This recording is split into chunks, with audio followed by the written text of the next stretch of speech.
If it's day one of a test match in Dharamsala, it has to have Kuldeep Yadav's name stamped all over it. 7 years on from his debut, where he played a starring role against Australia on the opening day, it has been Kuldeep Yadav who's been the headline maker on day one of this fifth test against England. A spell with a beauty befitting of the venue itself, and that has driven India to an advantageous position on the first day of the final test. They've bowled England out for just 218. On ESPN Cricinfo Match Day, we're joined by Sanjay Manjrekar to look back on that opening day's action, one that finishes with India already having less than halved England's first innings total of 218. All that later, Sanjay, but we must begin with Kuldeep Yadav. I know you're not one for hyperbole, but I heard you say on the broadcast a few times that this is one of the finest spells by an Indian spinner in recent times. And it didn't even feel like an overstatement, despite the fact that he's flanked by people like Jadeja and Ashwin in the same 11. Now, break it down to the viewers why we must rate the spell as highly. Uh, Day one, a spinner when he gets 5 wickets, 5 of the top 6 on day one, when the pitch is a good one for batting. There was plenty for the seam bowlers in the first session. The spinners came on and they realized there was nothing there. It was actually a very good batting pitch, which we are now seeing when the Indian batters are batting. And the English batting lineup is not, these are not inexperienced. England is one of the stronger teams in the world, and they play a different brand of cricket as well. So considering all that, on a pitch that had nothing for him, to run through a side in that fashion is something where Kuldeep Yadav, I think, has reached the pinnacle up till now. When you look at all his performances in white ball cricket and test cricket, this has to be right at the top, where he's shown what he's capable of. I also realized that he's not a 20-year-old kid now. He's also maturing, and you saw that maturity in the performance with this kind of spell. He's 29, so it's the right time where he's going to make rapid progress as a spinner. As they say, spinners age like wine, and Kuldeep Yadav is doing exactly that.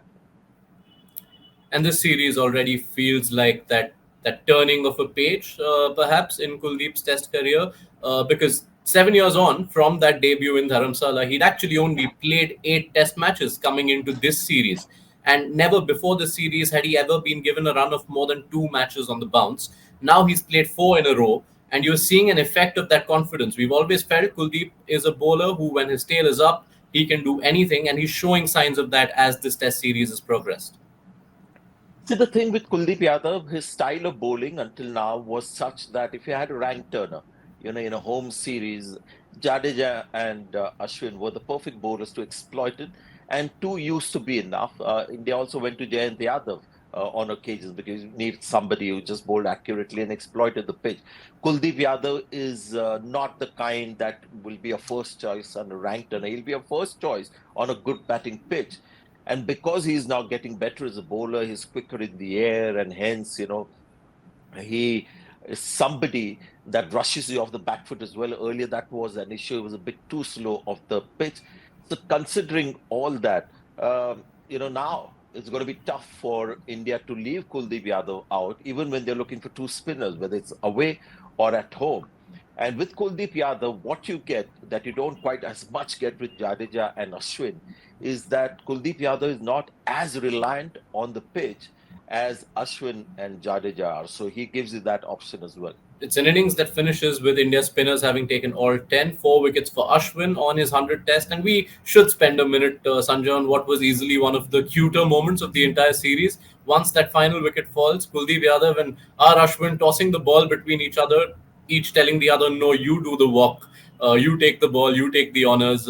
Nice little moment there between the Indian spinners. And when you look at it from a distance, you see just a nice spirit in this Indian team. They had a hard break, the Indian team led by Rohit Sharma, when they lost the World Cup. I mean, they were so good until the finals, but you can see that the climate in the team is very good. Performances and results also help, but there is a certain amount of camaraderie which seems genuine. The fact that Kuldeep Yadav didn't sulk when the ball was taken away from him and given to Ashwin, when a normal course, Kuldeep Yadav would have continued bowling because he was bowling so well, and he had recently got a wicket. But he was happy for Ashwin to have a go in his 100th Test match, and he responded superbly, Ashwin. So just a nice spirit, and that is eventually what you're seeking. You're seeking, it's a team sport, and you have to see players, being happy in each other's performances. And that actually, from a distance, you're seeing that as a genuine reality today, where Shubman Gill, Yashasvi Jaiswal together when they bat, and in the last game as well, when we saw, Shubman Gill playing that important innings, they're just sort of looking out for each other. Nobody's sort of taking a single and getting away from strike at the end of the day's play like it used to happen in the past. So that is, I think, a big plus, and something that everyone should be delighted to see within the Indian team. Now, before we switch our gaze to the England batting effort, just want you to put in perspective what the fast bowlers did, because this will be one of those deceptive scorecards if someone were to look at it later on and see, oh, okay, so the pacers did nothing and the spinners came and they were all over England, and that's where the innings was decided. And yet you had to see that first hour to see just how much trouble the pacers put England through. You could perhaps call it the most luckless hour of bowling that Jasprit Bumrah and Mohammad Siraj did there, especially Bumrah. Yes, I mean, that is established. So, we saw that in the coverage also. We talked about the great deliveries that these guys bowled. And they were all over England like a rash. And, there was movement off the pitch, and they made life miserable for both batters. But at the end of it, I'm sure somewhere Rahul Dravid will sit with the Pacers and say, you bowled 15 overs together in very helpful conditions and didn't get a wicket to show for it. So is there something that we didn't do right? Because there weren't too many balls that were edged and carried to slips, and somebody had dropped catches, because that, then you would say, is terribly unlucky. But then again, I find a reason why the ball wasn't pitched up more, so you could actually get the edge more than a play and miss, is that every time the ball was pitched up, it was a pitch where when the ball was pitched up, you saw Crawley driving through the covers, sort of almost on the up. So the Indian seamers made that effort to get the ball up to get the outside edge, but the pitch wasn't providing the lateral movement or movement when the ball was pitched up. So they were caught in a trap where they had to keep bowling short of length, but the short of length ball doesn't get you as many edges. So yeah, good bowling, but in the end, I think they'll be disappointed. These two are champion cricketers, and they didn't have a wicket to show for it. Right. Now let's look at the English batting. And in a sense, it was almost a microcosm of what has happened with them through most of the series. Crawley and Duckett providing a good start, Crawley going on to make a score, but not reaching three digits, and all the others faltering. This has to be a batting effort that they look back upon with a lot of complaints. The only batter who has batted at the same level right through the series is Ben Foakes. He's not got big hundreds, or he's not made a huge impact with the batting on the series, but every time he comes into bat, he has one method, and I don't think his batting has gone that way.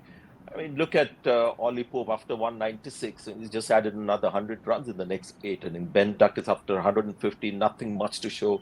Bairstow, with all the experience, getting into 20s and 36 times you get out there.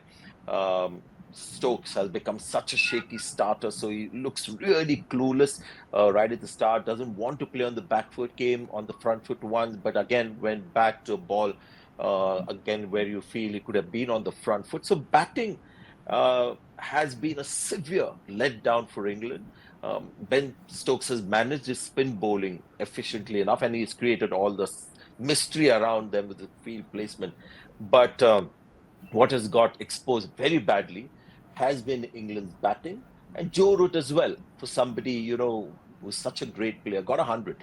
And once a great batter gets into form, you expect him to carry the form. So that's been the one thing. So I'll finish by saying that the England batters haven't carried the form. It's not like nobody ever got runs. They just haven't carried the form like a Yashasvi Jaiswal has done for India. Yeah, three names mentioned by Sanjay Manjrekar there in Joe Root and Johnny Bairstow and Ben Stokes. England's numbers 4 to 6. Between them, all of them now have are members of the 100 Test club. And yet, add the three of them together for this series, their runs tally is still lesser than that of Yashasvi Jaiswal's. He becomes only the second Indian after Sunil Gavaskar to have amassed 700 plus runs in a Test series, 712. It takes a lot of hunger, Sanjay, to get scores of that volume. But given his appetite, he'll also perhaps be a bit annoyed with himself for giving this wicket away here in Dharamsala, where he was looking so good. Yeah, I actually was affected when I saw him get out in that fashion because somewhere I was fearing that he might just get caught in that this whole high that he was feeling at that time. There was an earlier over where he hit those three big shots one after the other, and I thought, let's hope he is able to control himself a little bit. So I was at that time hoping inwardly that he would get a single and just cool off. But these are modern day batters who will also surprise you by hitting that third ball for a six as well. Poor shot selection, I thought. If he wanted to be aggressive, put pressure on the bowler, going down the pitch and hitting the ball straight, just like Ollie Pope tried, going down the pitch before.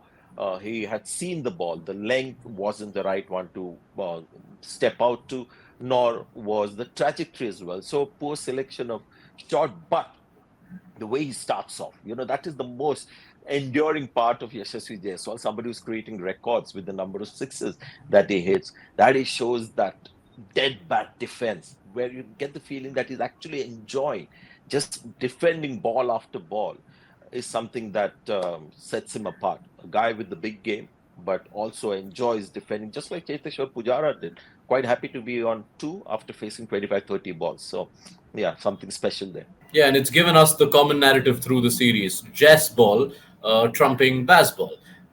It's a position of absolute authority for India, Sanjay, about as good as it gets after you lose the toss on the opening day of a test, to be just about 80 runs adrift of the team batting first total. Uh, we haven't seen a 3 day finish this series yet. Is one on the cards here as long as weather allows for it? Just the way England have been batting. And now, when you look at just the state of mind of people like Duckett, Ollie Pope, Stokes, Joe Root to an extent, Johnny Bairstow, I don't know how much fight is left in these guys to come and get a massive score. I mean, in that first test in Hyderabad, in the second inning they got 420. Whether they still have that kind of confidence and the drive as well, and the state of mind right at the start is different from what it's now. So it looks like India might be able to wrap this one off quickly, and it's really Kuldeep Yadav's spell because despite India being right on top with the bowling in that first session, England still went into lunch in a pretty strong position, but the game completely turned, and the pitch had nothing to do with it. The scoreline is not suggestive of how the pitch is, so it's just Kuldeep Yadav's magic. Well done, Kuldeep Yadav. We'll leave it at that. Thank you, Sanjay, for your time. Look forward to your insights at the end of the second day's play. Thank you.